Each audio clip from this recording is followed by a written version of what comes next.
Hi, I'm Carl Shalahorn with the Debunking Addiction blog on HealthyPlace.com. For years, drug and alcohol use has been a part of our culture, and it's also been a part of our pop culture. And this goes back to probably in the early days of the movies, when even in 1936, the movie Reefer Madness came out, and it was designed to be a propaganda film that basically helped people understand the dangers of marijuana use. Now, if you ever get a chance to see this movie, check it out.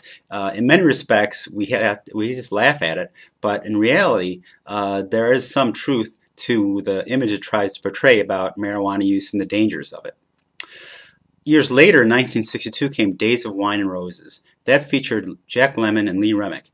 Very tragic tale of a couple where the husband entices his wife to use alcohol. She becomes addicted, and I won't tell you the rest of the story, but I highly recommend watching this movie. It's one that you'll walk away from, and you'll just say, boy, that's really incredible. And in 1989 was Drugstore Cowboy, which featured Kelly Lynch and Matt Dillon. It's a story about an addict who gets into a life of crime. His family falls apart, and it even features a cameo appearance by William S. Burroughs. If you know who William S. Burroughs is, he is an incredible writer, and he died several years ago, but I strongly encourage checking him out and checking out Drugstore Cowboy.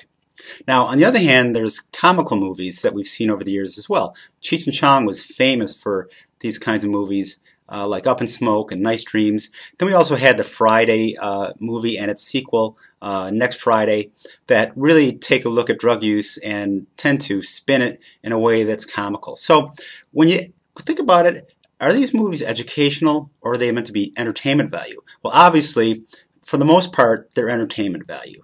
Now, on the other hand, they do provide a sort of a sense of education with them, especially when you talk about the dramas.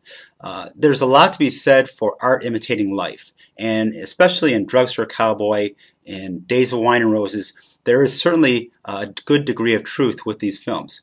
So when you think about it, like for me, when I was younger, I was influenced by these movies. I thought to myself, wow, these people are really cool. These are the kind of people that I want to be like when I grow up. Well, little did I know, more now than I did later, of course, about the dangers of drug and alcohol use. So, what it can do is it can open up a dialogue. And what we want to do is just open up a dialogue with younger people and people that we know about drug and alcohol use, and essentially break the stigma that is set by these movies.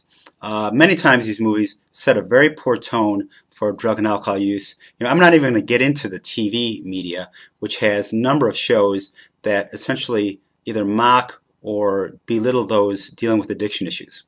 So just keep in mind what you can do and what you can learn from these films, and how you too can spread the message of recovery and let everyone know that recovery is possible. For the Debunking Addiction blog on HealthyPlace.com, I'm Carl Shalahorn.